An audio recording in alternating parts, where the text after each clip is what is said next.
I've called this message this morning, Gideon, a man who trusted God. Yet the story of Gideon doesn't seem to start off well as a story of trust. Gideon, we discover, lived at a time when the Israelites had turned their back on God. And as a result, God allowed the Midianites, another nation, to conquer them, to oppress them, to exploit them. And when we first hear of Gideon, we find that he's actually hiding. He's hiding away. He's in a wine press, which would have been a pit, so that he couldn't be seen. And in that wine press, he was threshing some wheat in the hope that the Midianites couldn't see him, couldn't come along and steal the wheat or the flour from him. Gideon was a scaredy cat. And he wasn't alone. He wasn't alone in that. He was young. He was afraid. He felt powerless. Well, that's not a good, that, as I said, is not a good starting point for learning about trusting God, is it? Or it doesn't seem so. So what can we learn from this man as we start our series today, looking at some of perhaps the less well-known figures in Old Testament and New Testament? So 3 things. One is this: God saw something in Gideon that he didn't see himself. God saw something in Gideon that Gideon didn't see in himself. God sent an angel to Gideon, and the angel said, and this is a great opening line, "The Lord is with you, mighty warrior."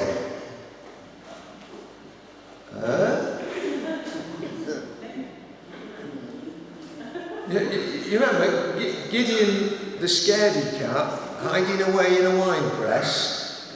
"The Lord is with you, mighty warrior." Now, Gideon himself found those words hard to believe. He really did. He questioned the angel. He said, "If the Lord is with us, why has all this happened to us? Where are all his wonders that our ancestors told us about when they said, 'Did not the Lord bring us up out of Egypt?' But now the Lord has abandoned us and given us into the hand of Midian." He's a bit resigned to it all. You know, the Midianites, you know, they're the ones who are in control, not God. Where are you, God? What have you been up to? You know, you haven't lived up to your reputation, have you? That's how Gideon starts off addressing the angel, addressing God. It's not a very promising opening, is it? No. It's not exactly brimming over with faith. It's not exactly full of trust in God. It's not believing that God was with him. And when God said to him, "Go in the strength you have and save Israel," Gideon's response was, "You're having a laugh. How can I save Israel? My clan is the weakest in Manasseh." That's the tribe. "And I'm the least in my family. You know, I'm the runt of the litter. Come on, you cannot be serious." That's how Gideon was. Now, I want to say to you that that's not how the story ends, and you know that's not how the story ends. So, the good news here is that an unshakable and strong faith and trust in God is not something that we necessarily have at the start of our Christian journey. And it's not necessarily something that we just get in an instant, that's handed to us on a plate. Trusting God, having a strong faith, needs sometimes developing through time. And that may be how you feel. Like Gideon, those who trust God the most are also those in whom God sees potential. And God is looking at you this morning, and despite how you feel, what you're thinking of yourselves, God is seeing incredible potential. And do you believe that? There's some nods, that's good. You see, God can see potential in any of us. He can see potential in all of us. So if you're feeling fearful this morning, anxious, maybe you're feeling timid, or a little bit small, a little bit weak, maybe you're thinking, "I'm too young." That's Grace. She's thinking, "I'm too young." But God sees the potential in her. God sees the potential in James and Freya and the others who are sat at the back. I can't see them all. Or maybe you're thinking, "I'm too old." And God's looking at you and says, "You have got incredible potential. There is life in the old dog yet."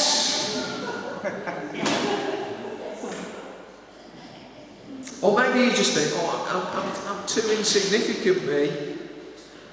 I'm not very good at anything. I'm lacking in ability. Well, God is looking at you if you're feeling any of those things, and He's seeing someone who can do. Someone who can do great things for Him. And someone who will do great things for Him. Just as Gideon became a great leader of Israel, one of its greatest judges, you can be great in the kingdom of God. You can be great in the church. Trusting in God, you see, begins with God putting His trust in you. Just like He did with Gideon. Despite all the evidence that pointed to God making a poor choice. So, God saw something in Gideon that He didn't see Himself. Second, God was willing to encourage Gideon's faith and trust. Gideon wasn't convinced by this message straight away. He kept on asking God for proof. He asked God to make a fleece soaking wet, dripping wet, when it was laid out on the ground and the ground was dry and it was left there overnight and there was no dew. Gideon said, "Now God, prove to me that you can do by making that fleece soaking wet." And God did. But that wasn't enough for Gideon, because he then said, "You see, God, I'm going to lay out a fleece on the ground, and the dew is going to cover the ground, and it's going to be soaking wet. But I don't want that fleece to get wet at all. Can you do that, God? And God said, yes, I can. And God did it. Gideon, a man who trusted God, might sound like a bit of a joke when we hear how he needed constant proof. But when Gideon heeds the call, and when he becomes the leader of Israel, and he's gathered an army, he then listens to God when God says, you know what, Gideon, you've gathered 32,000 men. That's really well done. But that's too many. Let's cut it down a bit. And I tell you what, Gideon, what you can do is say to anybody who is a little bit afraid, whose knees are knocking, they can go home. And 22,000 went home. And Gideon's thinking, I've got 10,000 men now. That Midianite army looked very, very big, but I've got 10,000 men. And God says to him, that's still too many. And Gideon said, okay, God. And he went through the process of reducing it more by watching how his men went to drink from a pool of water. And there was only 300 of them who drank in the right way. And God says, those are the ones. And Gideon's left leading an army of 300 men against these tens and tens of thousands of Midianites, Amalekites, and the rest of their allies. It's God who steps in at that moment and encourages Gideon further. It's God who sends him down to the Midianite camp to spy it out. And there in the camp, Gideon overhears the conversation that convinces him that the Israelites will win. This is what he hears. A man was telling a friend his dream. I had a dream, he was saying. A round loaf of barley bread came tumbling into the Midianite camp. It struck the tent with such force that the tent overturned and collapsed. And his friend responded, this can be nothing other than the sword of Gideon, son of Joash, the Israelite. God has given the Midianites and the whole camp into his hands. Gideon heard that, and Gideon believed that this was the sign that he'd been waiting for, that the Israelites were going to win. And so he launched his attack. And by the end of our reading, Gideon has led the Israelites to the most amazing victory that you can ever imagine. Gideon's 300. Forget about the 300 Spartans. Sorry, that's a history joke. But Gideon's 300, they had overcome this huge Midianite force. So don't hesitate to be honest with God, as Gideon was. Prove it to me, God. Show me. Guide me. Don't hesitate to ask God for encouragements, for guidance, for signs. Because do you know what? God will give you those encouragements, that guidance, those signs. God really does want to grow trust and faith in you. Do you believe that? Yeah. Yes.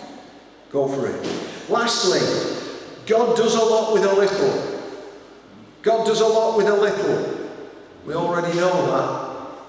When Gideon agrees to lead the Israelites against Midian, as hesitant as he was to begin with, he gathers that huge army of 32,000 and God reduces it to 300.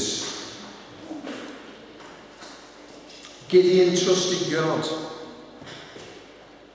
and he attacked the Midianite army with its overwhelming force with his mere 300.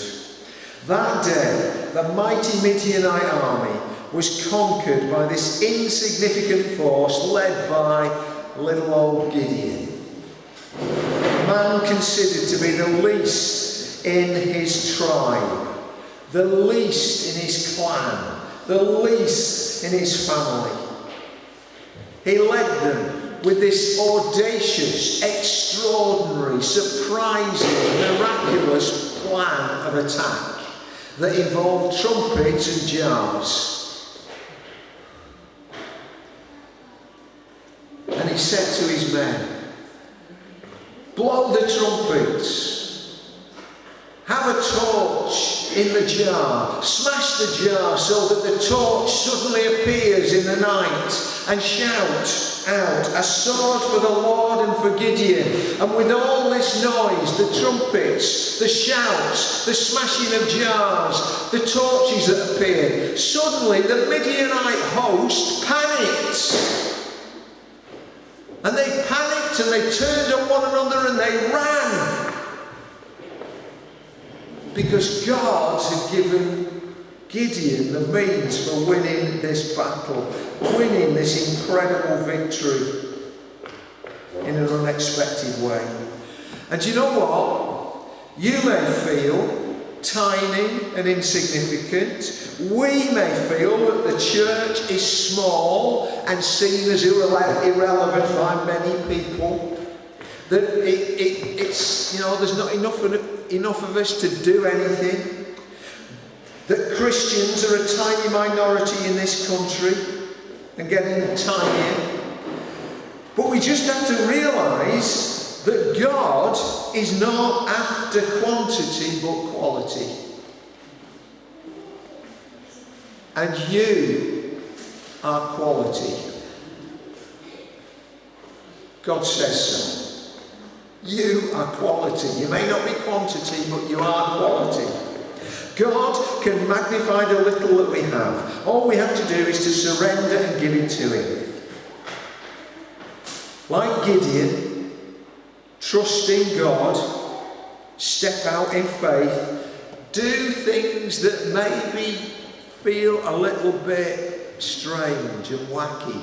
I'm sure that not many generals went into battle with a trumpet and a pot with a torch in it. Yeah? But then, see the remarkable things that God can do with us and through us. We can make a difference in our community. We can see our nation transformed. We can change the world.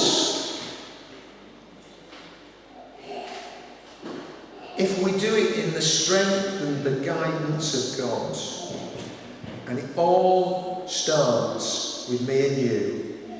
We don't have to be many to see God working through us and achieving remarkable things. We just have to be willing.